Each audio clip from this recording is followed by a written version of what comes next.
Hello everyone, welcome to Neutron. So as discussed earlier that every day I will be bringing you a new topic of essay. Okay, so today the topic is rise of digital payments in India and what are the challenges and opportunities. Okay, so let's begin with the today's session. Okay, so the first paragraph, so it will be the introduction part. So let us read it. In recent years, digital payments have seen momentous growth in India.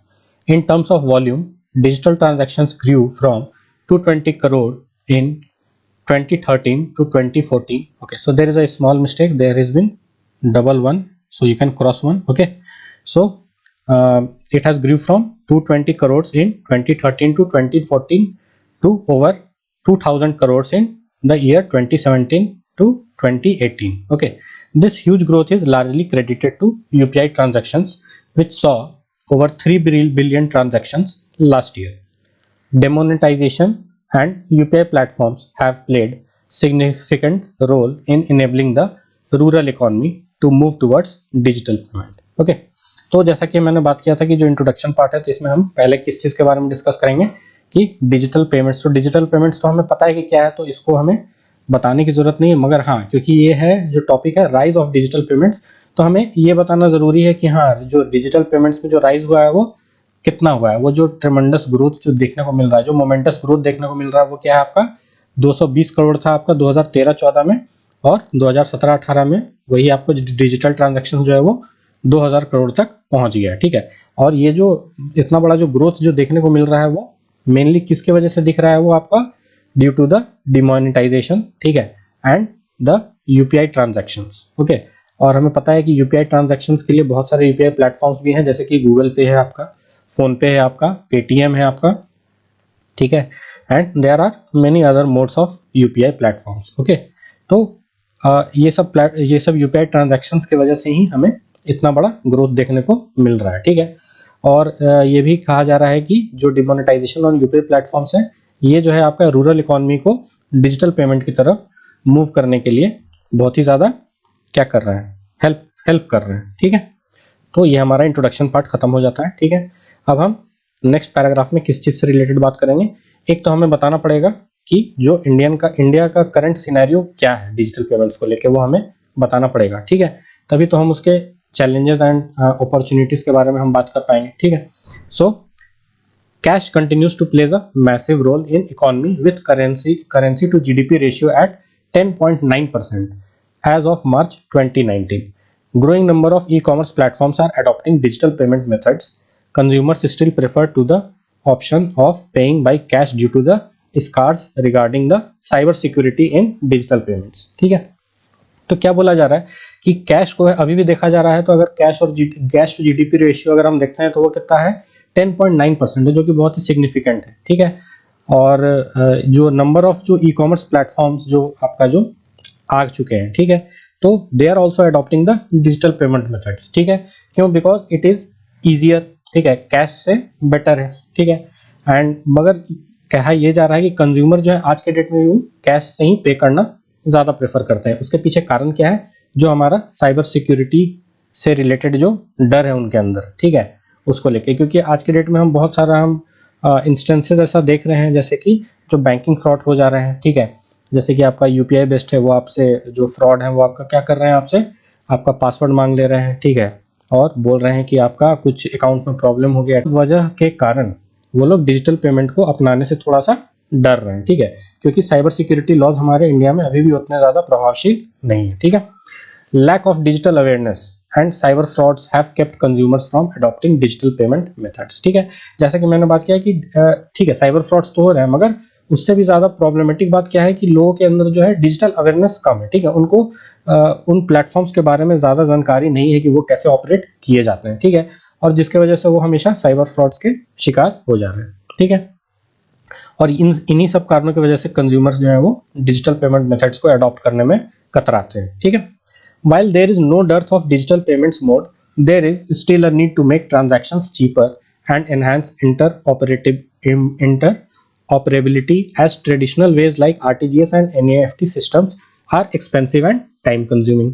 ठीक है, तो जैसा कि हम बात कर रहे हैं कि हमारे पास यूपीआई प्लेटफॉर्म्स बहुत सारे आ गए हैं और बहुत सारे डिजिटल मोड ऑफ पेमेंट्स भी आ चुके हैं। ठीक है, तो हमारे पास पेमेंट मोड्स की कमी नहीं है और ये कोई रीज़न नहीं है कि हमारा जो डिजिटल पेनिट्रेशन है पेमेंट्स में, ठीक है, वो कम रह जा रहा है। ठीक है, तो ये जो पेनिट्रेशन कम रह जा रहा है उसके पीछे कारण क्या बताया जा रहा है कि जो हमारे जो ट्रांजैक्शंस है, ठीक है, वो उनको अभी भी चीपर करने की जरूरत है, क्योंकि लोग जो है उतना हेफ्टी अमाउंट पे करना नहीं चाह रहे हैं। ठीक है, फॉर एग्जांपल अगर हम 1000 का अगर पेमेंट करते हैं तो अगर हमारा आरटीजीएस या एनईएफटी में काफी मतलब करीब 22 या 23 रुपए आपका कट जाता है आरटीजीएस या एनईएफटी करने से। ठीक है, अगर आप बैंकिंग इंटरमीडियरी के थ्रू आप करते हो। ठीक है, तो ये जो ट्रांजेक्शन चार्ज है लोगों को बहुत ही ज्यादा क्या लग रहा है, महंगा लग रहा है। ठीक है, तो इनको बदलने की जरूरत है, इनको चीपर करने की जरूरत है। और दूसरी बात यह है कि इंटर ऑपरेबिलिटी का भी एक बहुत बड़ा प्रॉब्लम आता है। ठीक है, जैसे कि आप अगर इंटर बैंक अगर ट्रांजैक्शन करते हो तब तो ईजियर रहता है, बट अगर आप दूसरे बैंक में करते हो तो उसमें हो सकता है कि आपको किन्हीं वजहों से आपको दिक्कत आए। ठीक है, ओके, एंड जैसा कि हमारा जो ट्रेडिशनल वेज ऑफ पेमेंट्स है, जो डिजिटल पेमेंट जो हम करते थे जो आरटीजीएस और एनईएफटी के थ्रू, ठीक है, तो ये एक अच्छा मोड ऑफ पेमेंट है। मगर इनके साथ प्रॉब्लम ये है कि एक तो ये एक्सपेंसिव है, जैसे मैंने बताया कि आपको 20 to 25 रुपीज आपको कट जाता है आपको आरटीजीएस पेमेंट करने में। ठीक है, और साथ ही साथ क्या है, ये टाइम कंज्यूमिंग भी है। जैसा कि ऐसा नहीं हो सकता है कि आप तुरंत करो और तुरंत चला जाए, उसमें भी आपको 10 या 15 मिनट आपको समय लगता है। ठीक है, और हम इंडिया जैसे कंट्री में वेयर टाइम इज मनी, तो लोग हमेशा अपना टाइम जो है बचाना चाहते हैं। ठीक है, ओके, तो ये जो आपका पैराग्राफ है ये किससे रिलेटेड हो गया, आपका जो करंट सिनेरियो है इंडिया का related to the digital payments. ठीक है, एंड क्या क्या वजह है जिनकी वजह से लोग जो है इन जो डिजिटल मोड ऑफ ट्रांजैक्शंस को अपनाने से कतरा रहे हैं। ठीक है, और उसको मेंशन भी किया गया है कि जो ट्रांजैक्शंस है वो चीपर होने चाहिए और जो इंटर ऑपरेबिलिटी है वो इनहेंस होना चाहिए। ठीक है, ओके, तो ये हमारा हो गया चैलेंजेस। ठीक है, ओके, अब हम बात करेंगे नेक्स्ट पैराग्राफ में किससे रिलेटेड, जो अपॉर्चुनिटीज हैं। ठीक है, तो इसमें क्या बोल रहा है, it opens up, okay, it says it opens up opportunities for non banking companies to innovate but also to adopt the already available technologies like AEPS, that is Aadhaar enabled payment system, which does not involve transaction charges and is consumer friendly. okay, तो एक हमारे यहाँ एक already existing जो technology है वो किस चीज का है, वो आधार इनेबल्ड पेमेंट सिस्टम का है, और इसमें क्या है, आपका कोई भी ट्रांजैक्शन चार्ज आपको नहीं लगता है। ठीक है, तो इस टाइप का सिस्टम जो अगर हमारे पास ऑलरेडी इन प्लेस है तो ये नॉन बैंकिंग कंपनीज के लिए एक अपॉर्चुनिटी खोलता है ताकि वो लोग इसमें इनोवेशन कर सकें। ठीक है, और इसमें कुछ सुधार करके और उसको बेहतर बनाया जा सके। ठीक है, since growth of digital payments largely depends on the rising rural population getting connected to high speed internet and smartphones, it is important to focus on securing consumer friendly methods in order to build trust and drive adoption. ठीक है, तो अगर हम चाहते हैं कि लोग digital payments को अपनाएं और डिजिटल पेमेंट्स का ग्रोथ हो, ठीक है, तो ये किस पे ज्यादा डिपेंड करता है, on the rising rural population. ठीक है, क्योंकि अभी भी क्या है कि जैसे कि हमने बात किया कि लोगों को अवेयरनेस, डिजिटल अवेयरनेस की कमी है। ठीक है, और वो चीज जो है आपको रूरल पॉपुलेशन में ज्यादा देखने को मिलता है। ठीक है, तो अगर हम रूरल पॉपुलेशन को अगर हम अच्छे से टारगेट नहीं करते हैं, ठीक है, और उनको टारगेट करने के पीछे टारगेट कैसे कर सकते हैं, by making them available high speed internet, ठीक है, एंड स्मार्टफोन्स। ठीक है, तो अगर उनके पास हाई स्पीड इंटरनेट रहेगा तभी तो वो उसमें कंफर्टेबल महसूस करेंगे। ठीक है, डिजिटल पेमेंट करने में, और उनको अवेयरनेस भी होना चाहिए। ठीक है, और साथ ही साथ स्मार्टफोन्स का अवेलेबिलिटी अगर उनके हाथों में होगा तभी वो कर सकते हैं।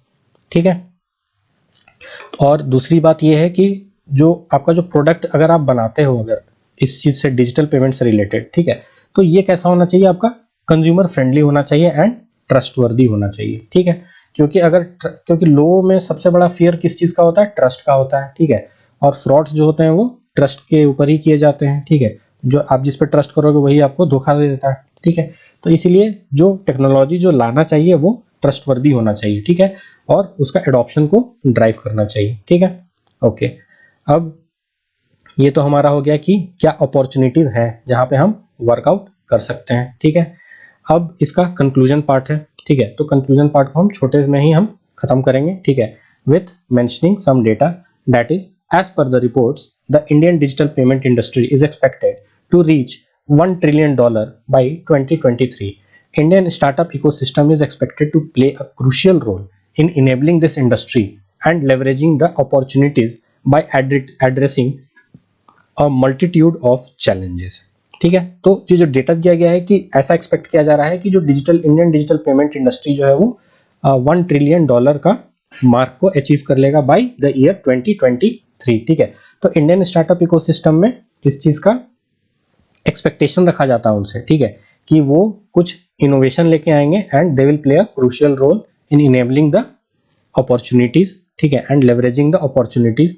ओके, सो बाय दिस हमारा खत्म होता है हमारा टोटल ये ऐसे पैसेज. ठीक है, तो मैं इसको थोड़ा छोटा कर लेता हूं ताकि आप स्क्रीनशॉट ले सको.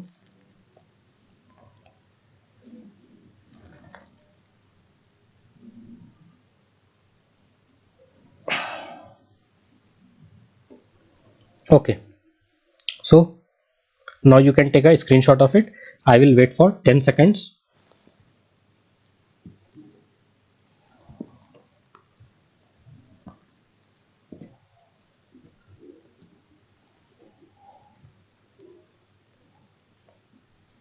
Okay, so I guess by now you must have taken the screenshot.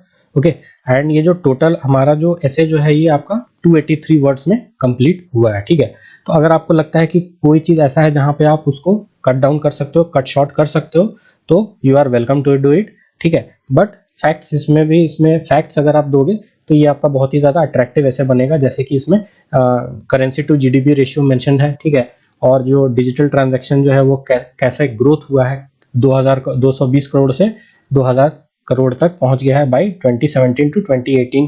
ठीक है, तो और जो एक आपका जो एक और डेटा लिखा है जो that it is expected to reach $1 trillion by 2023. ठीक है, तो ये सब डेटा अगर आप दोगे तो ये छोटे छोटे डेटा हैं, but these are the important data because this topic itself is on the rise of digital payments in India. ठीक है, तो ये सब डेटा देने से थोड़ा अट्रैक्टिव होता है and you can always expect to gain 1 or 2 marks extra. ठीक है, so by this we come to the end of the today's session. Thank you so much for your time and patience, and please do like, share and subscribe to my channel, and do not forget to press the bell icon so that you can get regular updates about my upcoming videos. Thank you so much.